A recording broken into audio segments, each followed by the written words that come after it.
Joy Janet ni arakorirwo agitungana na kiundu gia kieha, kiundu kirakarĩtie nginya aini na makiyumiria na njĩra nene muno to show and express their support to Joy Janet na makimunyita guoko thutha wake gukorwo akiumbura ati now she will take legal action against the person ũrĩa ũrakorirwo agĩtuthũra ũndũ ũyũ wothe na gũtiga Joy Janet akĩingĩrĩrwo mũno na agĩũkĩrĩrwo na ona nginya akĩigĩrĩrwo igenyo na gũkorwo akĩrwo atĩ ke nĩ mũici. And this after a certain lady kũingĩra mwena wa TikTok na gũkorwo agĩkĩrekereria video agĩtarĩria ũrĩa akorirwo akĩrĩha Joy Janet allegedly mbeca akorwo akĩ-attend launch yake ya rwĩmbo, but Joy Janet atĩ ndathire na mbeca nĩ akĩigire na akiuga atĩ this happened last year, na ũndũ ũyũ ũratiga aingĩ mũno matukanĩirwo na mena ciũria mũno na aingĩ makĩonania kĩmako kĩao. It was trending on TikTok na makĩenda mũno kũigua the side of the story from Joy Janet, na Joy Janet akĩmaumbũrĩra kana hihi nĩma kana nĩ maheni na agĩtheria ndeto ĩno tondũ it is not a small allegation.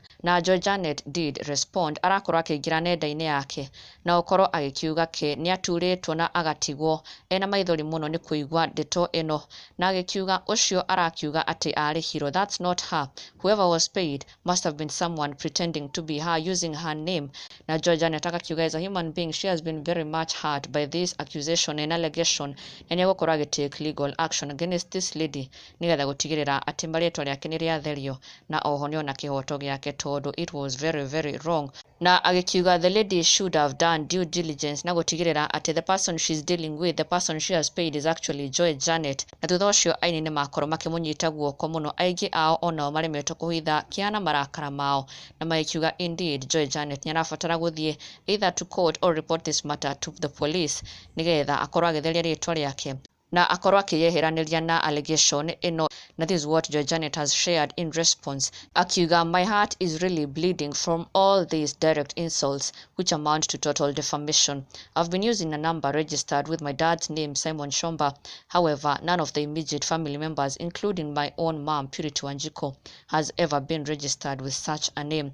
As a human, I understand her pain for losing money in such a mysterious circumstance, but in this case, I have a brand to protect. My name should be kept off this mud. I've always notified you through this platform that I don't hold fundraisers, neither am I accountable to many cons using my social identity to transact fraud.